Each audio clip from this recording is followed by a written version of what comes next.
Hi hello everyone, welcome back to my YouTube channel. ನೀವು ನೋಡ್ತಾ ಇದ್ದೀರಾ ದಿವ್ಯರಾಜ್ ವ್ಲಾಗ್ಸ್ ಇನ್ ಕನ್ನಡ. ಎಲ್ಲ ಹೇಗಿದ್ದೀರಾ? ಐ ಹೋಪ್ ಎಲ್ಲ ಚೆನ್ನಾಗಿದ್ದೀರಾ ಅನ್ಕೊತೀನಿ. ನಾನಿವತ್ತು ವರಮಹಾಲಕ್ಷ್ಮಿ ಹಬ್ಬದ ಹಿಂದಿನ ದಿನ ಅಂದರೆ ಗುರುವಾರ ಬೆಳಗ್ಗೆಯಿಂದ ನನ್ನ ವ್ಲಾಗ್ನ ಸ್ಟಾರ್ಟ್ ಮಾಡ್ತಾ ಇದ್ದೀನಿ. ಆ್ಯಕ್ಚುಲಿ ನಾನಿವತ್ತು ಹೋಗ್ತಾ ಇರೋದು ರಾಮನಗರ ಮಾರ್ಕೆಟ್ಗೆ. ಯಾಕಂದರೆ ಅಲ್ಲಿ ಹೂಗಳನ್ನ ತೊಗೊಳಕ್ಕೆ, ಹಬ್ಬಕ್ಕೆ ಹೂ ತೊಗೊಳ್ಬೇಕಂತ ಪ್ಲ್ಯಾನ್ ಮಾಡಿಕೊಂಡೆ. ಆ್ಯಕ್ಚುಲಿ ಇಲ್ಲಿಗೆ ಹೋಗ್ಬೇಕಂತ ಪ್ಲ್ಯಾನ್ ಇರಲಿಲ್ಲ, ಬೇರೆಯೇ ಪ್ಲ್ಯಾನ್ ಇತ್ತು. ಬಟ್ ನೈಟು ಈ ಪ್ಲ್ಯಾನ್ ಫಿಕ್ಸ್ ಮಾಡಿಕೊಂಡು ಬರ್ತಾಯಿದ್ದೀನಿ. ಆ್ಯಕ್ಚುಲಿ ನಾನೇ ಹೋಗಬೇಕು, ನನಗೆ ಯಾವ ಥರ ಹೂವು ಬೇಕು, ದೇವ್ರಿಗೆ ಯಾವ ಥರ ರೆಡಿ ಮಾಡಬೇಕು, ನನಗೆ ಯಾವ ಥರ ಹೂ ಇಷ್ಟ ಆಗುತ್ತೆ, ನಾನು ಅದು ನಾನೇ ತೊಗೋಬೇಕು ಅಂತೇಳಿ ನಮ್ಮ ಹಸ್ಬೆಂಡ್ನ ಪರ್ಮಿಷನ್ ತೊಗೊಂಡು ನಾನೇ ತೊಗೊಬರ್ತೀನಿ ಅಂತೇಳಿ ಹೋಗ್ತಾಯಿದ್ದೀನಿ ನನ್ನ ತಮ್ಮನ್ನ ಕರ್ಕೊಂಡು. ಬುಧವಾರ ನೈಟ್ವರೆಗೂ ರಾಮನಗರಕ್ಕೆ ಹೋಗಬೇಕು ಅಂತನೋ ಯಾವುದೇ ಪ್ಲ್ಯಾನ್ ಇರಲಿಲ್ಲ. ಆ್ಯಕ್ಚುಲಿ ನಮ್ಮ ಹಸ್ಬೆಂಡು ಬೆಂಗಳೂರು KR ಮಾರ್ಕೆಟಿಂದ ಹೂ ತರಿಸ್ತೀನಿ ಅಂತಲೇ ಹೇಳಿದರು ಇಷ್ಟು ದಿನ. ಬಟ್ ಅದಾದಮೇಲೆ ಸಾಯಂಕಾಲ ನಾನು ಕೇಳಿದೆ, ಯಾವ್ಯಾವ ಹೂ ತರಿಸ್ತಾ ಇದ್ದೀರಾ ಏನು ಅಂತ ಕೇಳಿದ್ದಕ್ಕೆ ಅವರು ನಿನಗೆ ಯಾವ್ದಾದ್ರು ಬೇಕು ಅಂತ ಕೇಳಿದ್ರು. ನನಗೆ ಅದು ಕಂಫರ್ಟಬಲ್ ಅನಿಸಿಲ್ಲ. ಹಬ್ಬಕ್ಕಿಂತ 1 ತಿಂಗಳು ಮುಂಚೆನೇ ನಾನು ಅಂದ್ಕೊಂಡಿದ್ದೆ, ನಾನು ಹಸ್ಬೆಂಡೇ ಹೋಗಿ ಮಾರ್ಕೆಟ್ಗೆ ನಮ್ಗೆ ಯಾವ ಥರ ಬೇಕೋ ಆ ಥರ ತೊಗೊಂಬರೋಣ ಅಂತ. ಬಟ್ ಮನೆ ಕೆಲಸ ಇರುತ್ತೆ, ಮಗು ನೋಡ್ಕೋಬೇಕು, ತುಂಬ ಕೆಲಸ ಇರುತ್ತೆ ಮನೇಲಿ, ಹಬ್ಬದ್ದು ಆಗಲ್ವೇನೋ ಬಿಡು ಅವರೇ ತರಿಸ್ತಾರೆ ಅಂತ ಹೇಳ್ಬಿಟ್ಟು ಸುಮ್ಮನೆ ಆಗಿದೆ. ಅದಾದಮೇಲೆ ಸಡನ್ನಾಗಿ ನಾನೇ ಹೋಗಿ ತೊಗೊಂಬರೋ ಥರ ಆಯಿತು. ಆ್ಯಕ್ಚುಲಿ ನಾನು ಹೊರಟಿದ್ದು 5:15 ಹಂಗೆ. ಹನಿ ಬೀಳ್ತಾಯಿತ್ತು ಆ್ಯಕ್ಚುಲಿ. ಅಯ್ಯೋ ಮಳೇಲಿ ತಗ್ಲಕ್ಕೊಂಬಿಡ್ತೀವ ಏನು ಎತ್ತ ಅಂತ ಅಂದ್ಕೊಂಡು ಅದೇ ಇದರಲ್ಲಿ ನಾನು ಫುಲ್ ಕವರ್ ಮಾಡ್ಕೊಂಡು ಹೊಟ್ಟೋಗ್ಬಿಟ್ಟಿದ್ದೆ. ಮಳೆ ಹನಿತಿತ್ತು, ಬಟ್ ಆದರೂ ಏನು ಮಾಡೋಕ್ಕಾಗಲ್ಲ, ಹೋಗಲೇಬೇಕಂತ ಹೇಳಿ ಧೈರ್ಯ ಮಾಡಿ ಹೊರಟ್ವಿ. ಸದ್ಯಕ್ಕೆ ನಾವು ಯಾವುದೇ ಮಳೆಯಲ್ಲೂ ತಗ್ಲಕ್ಕೊಂಡಿಲ್ಲ, ಅದೊಂದು ಖುಷಿ ನನಗೆ. ಆಲ್ಮೋಸ್ಟು ಇಲ್ಲಿ ರಾಮನಗರದಲ್ಲಿ ಆಲ್ರೆಡಿ ಮಳೆ ಬಂದು ನಿಂತಿದೆ. ನೀವೇ ನೋಡ್ಬೋದು, ಹಿಂದೆಗಡೆ ರೋಡೆಲ್ಲ ಫುಲ್ಲು ನೀರು ಸ್ವಲ್ಪ ತುಂಬ್ಕೊಂಡಿದೆ. ಸೊ ನಾವು ಬರೋ ಟೈಮ್ಗೆ ಮಳೆ ಏನು ಬಂದಿಲ್ಲ, ಬಚಾವಾದ್ವಿ ಅಂತಲೇ ಹೇಳ್ಬೋದು. ಆದರೆ ತುಂಬಾ ಚಳಿ ಇತ್ತು. ಎಷ್ಟಂದರೆ ಅದರಲ್ಲಿ ಬೇರೆ ಮಳೆ ಬಂದು ನಿಂತಿದ್ದರಿಂದ ಇನ್ನೂ ಗಾಳಿ ಹಬೆ ತುಂಬ ಜಾಸ್ತಿನೇ ಬೀಸ್ತಾಯಿತ್ತು ಅಂತಲೇ ಹೇಳ್ಬೋದು. ಹಾಗೆಯೇ ಗಾಡಿನ ಜೋರಾಗಿ ಓಡಿಸಿದ್ರಿಂದನೂ ಇನ್ನೂ ಜಾಸ್ತಿ ಚಳಿ ಆಗ್ತಾಯಿತ್ತು. ಬಟ್ ಅದೆಲ್ಲ ಗೊತ್ತಾಗಿಲ್ಲ ಆ ಟೈಮಲ್ಲಿ ಹೋಗುವಾಗ. ಫುಲ್ ಖುಷಿಲಿ ಜೋಶಲ್ಲೇ ಹೊಟ್ಟೋಗ್ಬಿಟ್ವಿ. ಅದಾದಮೇಲೆ ಮಾರ್ಕೆಟ್ಗೆ ಹೋದ್ವಿ. ಅಲ್ಲಿ ನಾನು ಸರಿಯಾಗಿ ವಿಡಿಯೋ ಮಾಡ್ಕೊಳಕ್ಕಾಗಿಲ್ಲ, ಯಾಕಂದರೆ ಆ ಹೂ ರೇಟ್ ಕೇಳಿ ನನಗೆ ತಲೆ ಸುದ್ದಂಗೆ ಆಗ್ತಿತ್ತು, ಅಷ್ಟು ರೇಟ್ ಇತ್ತು. ತುಂಬ ಕಾಸ್ಟ್ಲಿ ಇತ್ತು ಹೂ ಅಂತೂ ಈ ಸಲ. ಹಾಗೆಯೇ ಮೇನಾಗಿ ಫಸ್ಟು ಯಾವ್ದು ತೊಗೋಬೇಕು ಅನ್ನೋ ಇದರಲ್ಲಿ ನೀಟಾಗಿ ವಿಡಿಯೋ ಮಾಡ್ಕೊಳಕ್ಕಾಗಿಲ್ಲ. ಅಲ್ಪ ಸ್ವಲ್ಪ ಪ್ರಶಾಂತ್ ಸ್ವಲ್ಪ ವಿಡಿಯೋ ಮಾಡ್ಕೊಂಡು ಕೊಟ್ಟಿದ್ದಾರೆ, ಅದನ್ನು ನಾನು ಇಲ್ಲಿ ಅಟ್ಯಾಚ್ ಮಾಡ್ತೀನಿ ನೋಡಿ. ಸೊ ಬನ್ನಿ ಇವಾಗ ವರಮಹಾಲಕ್ಷ್ಮಿ ಹಬ್ಬದ ಹಿಂದಿನ ದಿನದ ವ್ಲಾಗನ್ನ ಸ್ಟಾರ್ಟ್ ಮಾಡೋಣ.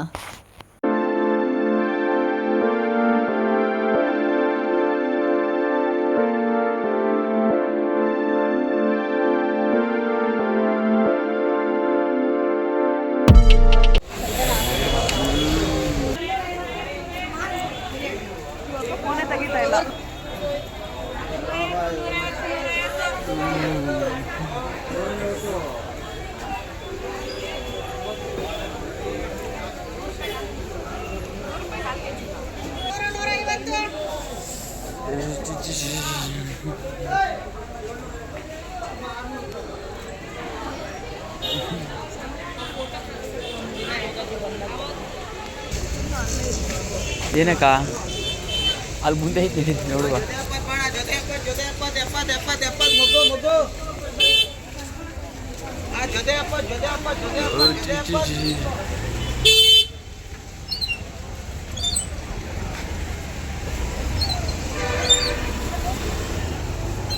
ದಿಂಟಿ ಸಿಗ್ತಾವ ನೋಡಕ್ಕ ಇಲ್ಲಿ.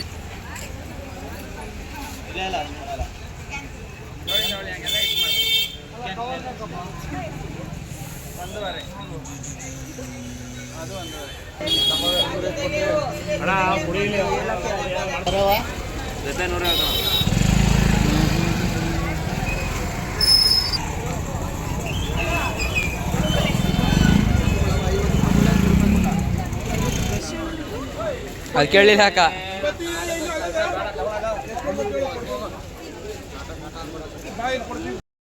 ಆ್ಯಕ್ಚುಲಿ ಹೂವೆಲ್ಲ ಕಾಸ್ಟ್ಲಿ ಇರುತ್ತೆ ಅನ್ನೋ ಒಂದು ಮೈಂಡ್ಸೆಟ್ಟಲ್ಲೇ ಹೋಗಿದೆ. ಬಟ್ ಎಕ್ಸ್ಪೆಕ್ಟೇಷನ್ಗಿನ್ನ ಸ್ವಲ್ಪ ಜಾಸ್ತಿನೇ ಕಾಸ್ಟ್ಲಿ ಇತ್ತು ಅಂತ ನನಗನ್ನಿಸ್ತು. ಯಾವ ರೇಂಜಿಗೆ ನನ್ನ ಮೈಂಡಲ್ಲಿ ಆ ಪ್ರೈಸ್ಗಳೆಲ್ಲ ಫಿಕ್ಸ್ ಆಗಿದೆ ಅಂದರೆ ನೆಕ್ಸ್ಟ್ ಇಯರು ಕೂಡ ನಂಗೆ ನೆನಪಾಗಬೇಕು, ಲಾಸ್ಟ್ ಇಯರ್ ಈ ರೇಂಜಲ್ಲಿ ಇತ್ತು, ಇಷ್ಟು ಹೇಳ್ತಾಯಿದ್ರು ಅನ್ನೋ ಒಂದು ನೆನಪಿರಬೇಕು. ಅಷ್ಟು ನನಗೆ ಮೈಂಡಲ್ಲಿ ಫಿಕ್ಸ್ ಆಗಿದೆ. ಹೇಗಂದರೆ ಒಂದು ಮೊಳ ಕನಕಾಂಬ್ರವ ಬಂದು 200 ರೂಪಾಯಿ. ಹಾಗೆಯೇ ಮಳ್ಳೆ ಹೂವು ಒಂದು ಮಾರು ಬಂದು 500 ರೂಪಾಯಿ. ಹಾಗೆ ಸಾವಂತಿಗೆ ಹೂವು ಮಾರು ಬಂದು 200 ಚಿಲ್ಲರೆನೋ 300 ರೂಪಾಯಿನೋ ಹೇಳಿದ್ರು. ಹಾಗೆಯೇ ಹಾರಗಳು ಅದ್ರ ಸೈಜ್ ಮೇಲೆ, ಆ ಹೂವದ ಕ್ವಾಲಿಟಿ ಮೇಲೆ ಕೂಡ ಪ್ರೈಸ್ಗಳು ಡಿಪೆಂಡ್ ಆಗಿರುತ್ತೆ. ಒಂದಷ್ಟು ಚೆನ್ನಾಗಿ ಒಂದು ಸ್ವಲ್ಪ ಡೆಕೋರೇಟೆಡ್ ಆಗಿರೋ ಹಾರಗಳಂತೂ 1,500 2,000 ಈ ರೇಂಜಲ್ಲಿ ಹೂವನ್ನ ಮಾರ್ತಾಯಿದ್ರು. ಹಣ್ಣುಗಳು ಅಷ್ಟೇ ತುಂಬಾ ಕಾಸ್ಟ್ಲಿ ಮಾಡಿಬಿಟ್ಟಿದ್ರು. ನನಗಂತೂ ಯಾಕೋ ಅಷ್ಟೊಂದು ಸ್ಯಾಟಿಸ್ಫ್ಯಾಕ್ಷನ್ ಅಂತ ಆಗಿಲ್ಲ. ಸಿಕ್ಕಾಪಟ್ಟೆ ಕಾಸ್ಟ್ಲಿ ಇತ್ತು. ಹೂವು ಅಷ್ಟೇ, ಹಣ್ಣು ಅಷ್ಟೇ. ಬಟ್ ಏನೂ ಮಾಡೋಕ್ಕಾಗಲ್ಲ, ಪಾಪ ಅವ್ರಿಗೂ ಇದೊಂದೇ ಸೀಸನ್ನು. ಈ ಟೈಮಲ್ಲೇ ಅವರು ಕೂಡ ಬಿಸ್ನೆಸ್ ಮಾಡ್ಕೋಬೇಕಲ್ವ, ಸರಿ ಅಂತ ಹೇಳಿ ನಾನೆಲ್ಲೂ ಬಾರ್ಗಿನ್ ಮಾಡಿಲ್ಲ. ಅವ್ರು ಎಷ್ಟು ಹೇಳ್ತಾರೋ ಆಗ ತೊಗೊಂಡು ಬಂದ್ಬಿಟ್ಟೆ. ಯಾಕಂದರೆ ಅವರು ಹೊಟ್ಟೆಪಾಡಿಗೋಸ್ಕರ ಎಷ್ಟು ಏನೋ ಹಬ್ಬಗಳಿಗೆ ಅಂತ ಪಾಪ ಅವರು ಕಾಯ್ತಾ ಇರ್ತಾರೆ. ಬೇರೆ ಟೈಮಲ್ಲೆಲ್ಲ ಎಷ್ಟೊಂದು ಚೀಪ್ ಆ್ಯಂಡ್ ಬೆಸ್ಟಾಗಿ ಸಿಗುತ್ತೆ. ಬಟ್ ಈ ಟೈಮಲ್ಲಿ ಪಾಪ ಅವರು ಏನಾದರೂ ವರ್ಕೌಟ್ ಮಾಡ್ಕೋಬೇಕಂತ ಹೇಳಿ ಮಾಡ್ತಿರ್ತಾರೆ ಅಂತ ನಾನೇನು ಬಾರ್ಗೇನ್ ಏನು ಮಾಡೋಕ್ಕೆ ಹೋಗಿಲ್ಲ. ಬಟ್ ಯಾಕೆ ಈ ಮಾತು ಹೇಳ್ತಾ ಇದ್ದೀನಿ ಅಂದರೆ, ನಾನು ನೋಡಿದ್ದೀನಿ ಸ್ವಲ್ಪ ಜನ ಬಾರ್ಗಿನ್ ಮಾಡ್ತಾಯಿದ್ರು. ಸೊ ಅದರಿಂದ ನಾನು ಇದನ್ನು ಹೇಳ್ಕೊತಾ ಇದ್ದೀನಿ ಅಷ್ಟೇ. ಮಾರ್ಕೆಟ್ ಒಳಗಡೆ ಬರುವಾಗ ಕತ್ಲು ಇತ್ತು. ಆಚೆ ಹೋಗುವಾಗಂತೂ ಫುಲ್ ಬೆಳಕಾಗೋಯ್ತು. ಫಸ್ಟು ಊರಿಗೆ ಹೋಗೋಣಪ್ಪ ಅಂತ ಹೇಳಿ ಅಲ್ಲಿಂದ ಹೊರಟ್ಬಿಟ್ವಿ.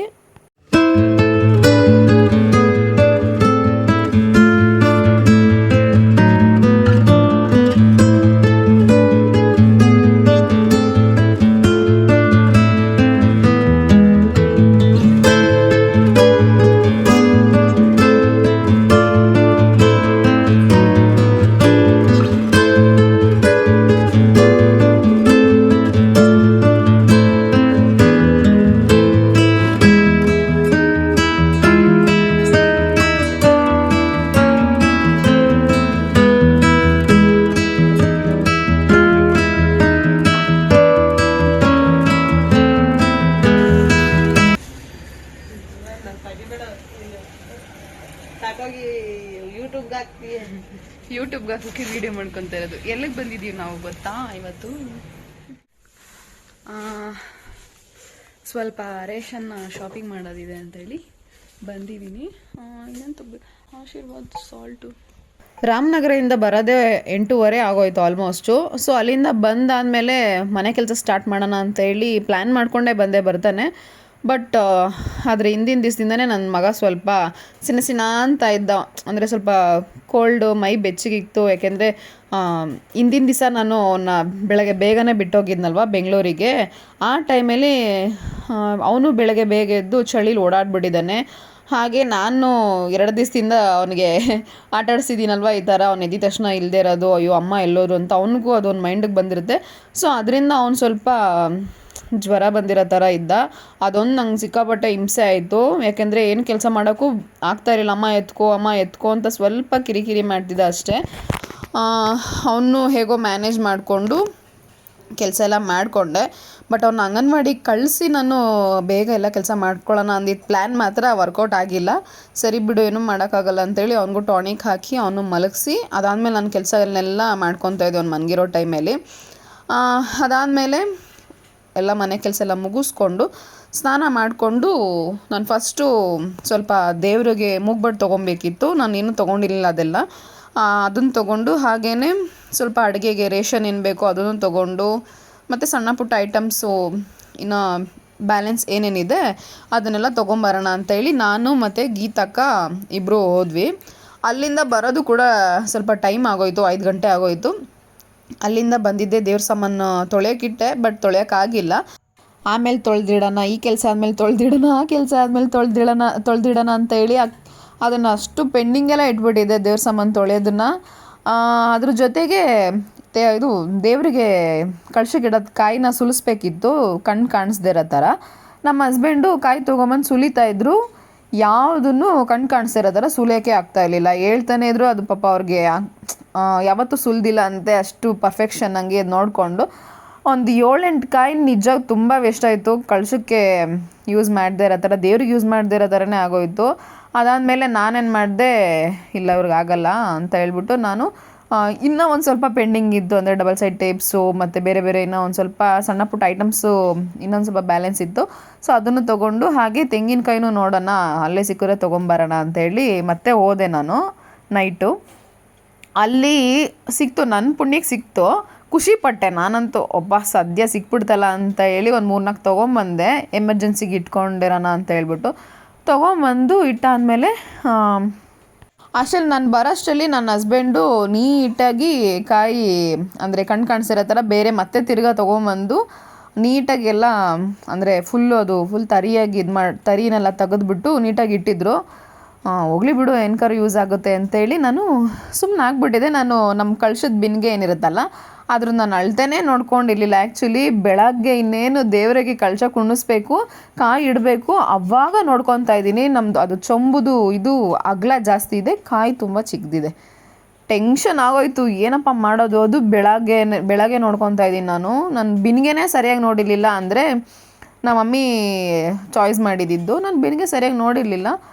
ಓ ಮೈ ಗಾಡ್, ಏನಪ್ಪ ಈ ಥರ ಆಗೋಯ್ತು ಅಂತೇಳಿ ಯೋಚನೆ ಮಾಡ್ಕೊಂಡೆ ನಿಂತಿದ್ದೆ. ಟಕ್ಕಂತ ನಮ್ಮ ಮಮ್ಮಿಗೆ ಫೋನ್ ಮಾಡಿದೆ. ಸೊ ನಮ್ಮ ಮಮ್ಮಿ ಅಲ್ಲಿಂದನೇ ಒಂದು ಪ್ಲ್ಯಾನ್ ಹೇಳಿದ್ರು, ಅದನ್ನು ಇಂಪ್ಲಿಮೆಂಟ್ ಮಾಡಿದೆ. ಸಕ್ಸಸ್ಫುಲಿ ಅದಾಯಿತು ನಿಜವಾಗ್ಲೂ.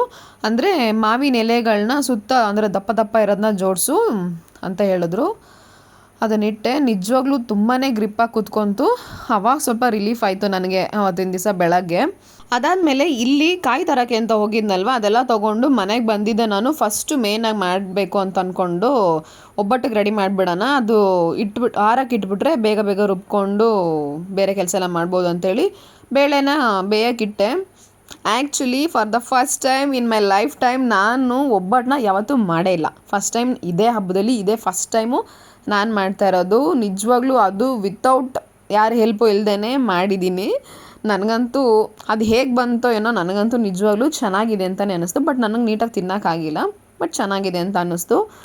ಅದಕ್ಕೆಲ್ಲ ಕಾಯೆಲ್ಲ ತುರ್ಕೊಂಡು ಬೆಲ್ಲ ಎಲ್ಲ ರೆಡಿ ಮಾಡಿಕೊಂಡು ಮಾಮೂಲಿ ಅದಕ್ಕೆ ಏನೇನು ರೆಡಿ ಮಾಡ್ಕೊಳ್ಳೋದು ಅದನ್ನೆಲ್ಲ ರೆಡಿ ಮಾಡಿ ಇಟ್ಬಿಟ್ಟು ಇನ್ನೇನು ದೇವ್ರ ಸಾಮಾನು ತೊಳಿಬೇಕು ಅನ್ನೋಷ್ಟರಲ್ಲಿ ಗೀತಕ್ಕ ಹಾಗೆ ಕವಿತಕ್ಕ ಅವ್ರ ಮನೆ ದೇವ್ರ ಸೀರೆ ಬಂತು. ಯಾಕಂದರೆ ಪ್ಲೀಟ್ಸ್ನ ಮಾಡೋದಕ್ಕೆ, ದೇವ್ರಿಗೆ ಸೀರೆ ಉಡ್ಸೋದಕ್ಕೆ ಅದನ್ನೆಲ್ಲ ರೆಡಿ ಮಾಡ್ಕೊಳ್ಳೋಣ ಅಂತೇಳಿ 3 ಜನನೂ ಒಟ್ಟಿಗೆ ಮಾಡಿಬಿಡೋಣ ಅಂತ ಅಂದ್ಕೊಂಡು ಫಸ್ಟು ಗೀತಕ್ಕವ್ರ ಸ್ಯಾರಿ ತೊಗೊಂಡ್ವಿ. ಅಪ್ಪ, ಅದು ಫಸ್ಟ್ ಟೈಮೇ ಮಾಡ್ತಿರೋದು. ಸಿಕ್ಕಾಪಟ್ಟೆ ಟೈಮ್ ತೊಗೊಂತು ನನಗೆ. ಅಂದರೆ ಒಬ್ಬಳೇ ಕೈಲಿ ಹಿಡ್ಕೊಂಡು ಮಾಡಿದ್ದಕ್ಕೆ ಸ್ವಲ್ಪ ಟೈಮ್ ತೊಗೊಂತು. ಅದಾದಮೇಲೆ ಕವಿತಕ್ಕವ್ರ ಸೀರೆ ಮಾಡಿದ್ದಂತೂ ಸಿಕ್ಕಾಪಟ್ಟೆ ಈಸಿ. ಒಂದು 5 ನಿಮಿಷ ಕೂಡ ತೊಗೊಂಡಿಲ್ಲ ಅನಿಸುತ್ತೆ, ಬೇಗ ಬೇಗ ಆಗೋಯಿತು. ಅದಾದಮೇಲೆ ನಾನು ಬೇರೆ ಥರ ಡಿಫ್ರೆಂಟಾಗಿ, ಅವರಿಬ್ಬರು ಒಂಥರ ಮಾಡ್ಕೊಂಡ್ರು, ಬಟ್ ನಾನು ಬೇರೆ ಥರ ಡಿಫ್ರೆಂಟಾಗಿ ಮಾಡಿಕೊಂಡೆ ನನಗೆ ಈಸಿ ಆಗೋ ಥರ. ಅದಾದಮೇಲೆ ಅವರು ಹೋದರು. ಅದಾದಮೇಲೆ ನಾನು ರವೆ ಉಂಡೆ ರೆಡಿ ಮಾಡ್ಕೋಬೇಕಿತ್ತು. ರವೆ ಎಲ್ಲ ಹುರ್ಕೊಂಡು ಅದು ಎಷ್ಟು ಹುರಿಬೇಕು ಏನು ಎಲ್ಲ ಫಸ್ಟ್ ಟೈಮೇ ಆ್ಯಕ್ಚುಲಿ. ಹೇಗೋ ದೇವ್ರನ್ನ ಇದು ಮಾಡಿಕೊಂಡು ಮಾಡೋಣ ಅಂತೇಳಿ ಮಾಡ್ಕೊತಾ ಇದ್ದೆ. ಬಟ್ ನಿಜವಾಗ್ಲೂ ಎಲ್ಲನೂ ಚೆನ್ನಾಗಿ ಬಂದಿತ್ತು. ಪ್ರತಿ ತಿಂಡಿಗಳು ಕೂಡ ತುಂಬ ಚೆನ್ನಾಗಿ ಬಂದಿತ್ತು.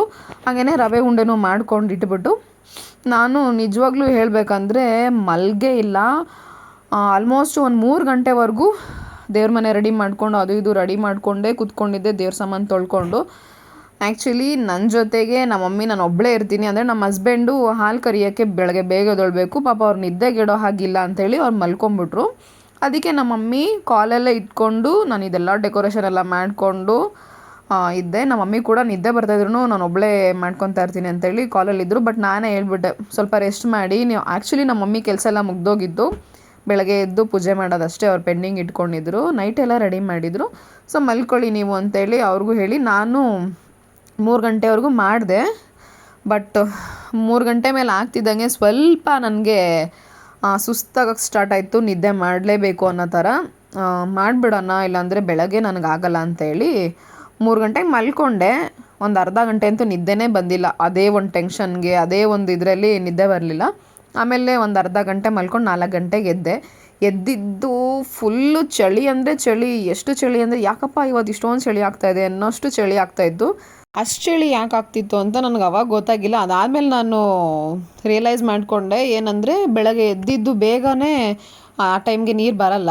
ಸೊ ಇವಾಗಲೇ ಹಿಡ್ದಿಟ್ಕೊಳ್ಳೋಣ ಅಂತೇಳಿ ನಾನು ನೀರು ಹಿಡ್ದಿಟ್ಟಿದ್ದೆ. ಸ್ವಲ್ಪ ಬಟ್ಟೆ ಎಲ್ಲ ಒದ್ದೆ ಆಗಿತ್ತಲ್ವ, ಸೊ ಇದರಿಂದ ನನಗೆ ಚಳಿ ಜಾಸ್ತಿ ಆಗಿತ್ತು. ಅದಾದಮೇಲೆ ನನ್ನ ಹಸ್ಬೆಂಡ್ ಕೂಡ ಎದ್ದರು, ಏಕೆಂದರೆ ಹಾಲು ಕರಿಯೋದಿತ್ತಲ್ವ. ಸೊ ಅವರು ಬೆಳಗ್ಗೆ ಬೇಗನೆ ಎದ್ಬಿಡ್ತಾರೆ. ಅವ್ರಿಗೇನು ಅಷ್ಟೊಂದೇನು ಕಷ್ಟ ಅಂತ ಏನು ಅನ್ಸಲ್ಲ ಬೆಳಗ್ಗೆ ಬೇಗ ಎದ್ದೊಳೋದು. ನಾರ್ಮಲಾಗಿ ಅವರು ಎದ್ದರು. ಹಾಗೇನೆ ನನ್ನ ಮಗ ಜ್ವರ ಬಂದಿದ್ದ ಟೈಮಲ್ಲಂತೂ ಸರಿಯಾಗಿ ನಿದ್ದೆನೇ ಮಾಡಲ್ಲ, ಅಳ್ತಾ ಇರ್ತಾನೆ ಅವಾಗವಾಗ ಎದ್ದು. ಯಾಕೆಂದರೆ ಪಾಪ ಮಕ್ಳಿಗೂ ಜ್ವರ ತಡ್ಕೊಳಕ್ಕಾಗಲ್ಲ ಅಲ್ವಾ, ಸೊ ಅವನು ಎದ್ದು ಅಳ್ತಾ ಇರ್ತಾನೆ. ಬಟ್ ಗಾಡ್ಸ್ ಗ್ರೇಸ್ ನನಗೆ ಅವತ್ತು ಅವನು ಏನು ಡಿಸ್ಟರ್ಬ್ ಮಾಡಿಲ್ಲ, ಪಾಪ ತುಂಬ ಚೆನ್ನಾಗಿ ನಿದ್ದೆ ಮಾಡಿಕೊಂಡ. ಅದೇ ಟೈಮ್ಗೆ ನಾನು ಎಲ್ಲ ಕೆಲಸ ಮಾಡ್ಕೊಳ್ಳೋಣ ಅಂಥೇಳಿ ಮಾಡಿಕೊಂಡೆ. ಈ ವಿಡಿಯೋನ ಈಗ ಇಲ್ಲಿಗೆ ಎಂಡ್ ಮಾಡ್ತಾ ಇದ್ದೀನಿ. ಇದ್ರದ್ದು ನೆಕ್ಸ್ಟ್ ಕಂಟಿನ್ಯೂ ಪಾರ್ಟ್ನ ನಾನು ನೆಕ್ಸ್ಟ್ ವ್ಲಾಗಲ್ಲಿ ಶೇರ್ ಮಾಡ್ಕೊತೀನಿ. ಈ ವಿಡಿಯೋ ಇಷ್ಟ ಆದಲ್ಲಿ ಒಂದು ಲೈಕ್ ಶೇರ್ ಕಮೆಂಟ್ ಮಾಡೋದನ್ನು ಮರಿಬೇಡಿ. ಹಾಗೆ ಇನ್ನೂ ನನ್ನ ಚಾನಲ್ನ ಯಾರು ಸಬ್ಸ್ಕ್ರೈಬ್ ಮಾಡದೆ ನೋಡ್ತಿದ್ದೀರಾ ಪ್ಲೀಸ್ ಸಬ್ಸ್ಕ್ರೈಬ್ ಮಾಡ್ಕೊಂಡು ನೋಡಿ. ಹಾಗೆ ಪಕ್ಕದಲ್ಲಿರೋ ಬೆಲ್ ಐಕಾನ್ನ ಪ್ರೆಸ್ ಮಾಡಿ. ನೀವು ಹಾಗೆ ಮಾಡೋದ್ರಿಂದ ನಾನು ಹಾಕೋ ಎಲ್ಲ ವೀಡಿಯೋಸ್ ನೋಟಿಫಿಕೇಷನ್ ಫಸ್ಟ್ ನಿಮಗೆ ಬರುತ್ತೆ. ಸೊ ದಟ್ ನೀವು ನನ್ನ ವೀಡಿಯೋಸ್ನ ಫಸ್ಟ್ ನೋಡ್ಬೋದು. ಹಾಗೆಯೇ ವೀಡಿಯೋಸ್ ಅಪ್ಲೋಡ್ ಮಾಡೋದು ಸ್ವಲ್ಪ ಲೇಟ್ ಆಗ್ತಾ ಇದೆ. ಆ್ಯಕ್ಚುಲಿ ಸ್ವಲ್ಪ ಜಾಸ್ತಿನೇ ಲೇಟ್ ಆಗ್ತಾ ಇದೆ. ಯಾಕಂದರೆ ಸ್ವಲ್ಪ ನನಗೂ ಮನೇಲಿ ಕೆಲಸ ಇದೆ, ಬ್ಯಾಕ್ ಟು ಬ್ಯಾಕ್ ಮನೇಲಿ ಪೂಜೆ ಮಾಡಬೇಕಾಗಿರೋದ್ರಿಂದ ಮತ್ತು ಕೆಲಸಗಳು ಮನೇಲಿ ಇದ್ದೇ ಇರುತ್ತಲ್ವ. ಸೊ ಅದರಿಂದ ಸ್ವಲ್ಪ ಲೇಟ್ ಆಗ್ತಾ ಇದೆ ವೀಡಿಯೋಸು. ಆದಷ್ಟು ನಾನು ವೀಡಿಯೋಸ್ನ ಅಪ್ಲೋಡ್ ಮಾಡೋದಕ್ಕೆ ಟ್ರೈ ಮಾಡ್ತಾ ಇದ್ದೀನಿ. ಸಿಗೋಣ ಮುಂದಿನ ವೀಡಿಯೋದಲ್ಲಿ. ಆ್ಯಂಟಿಲ್ ದೆನ್ ಸ್ಟೇ ಟ್ಯೂನ್, ಬಾಯ್.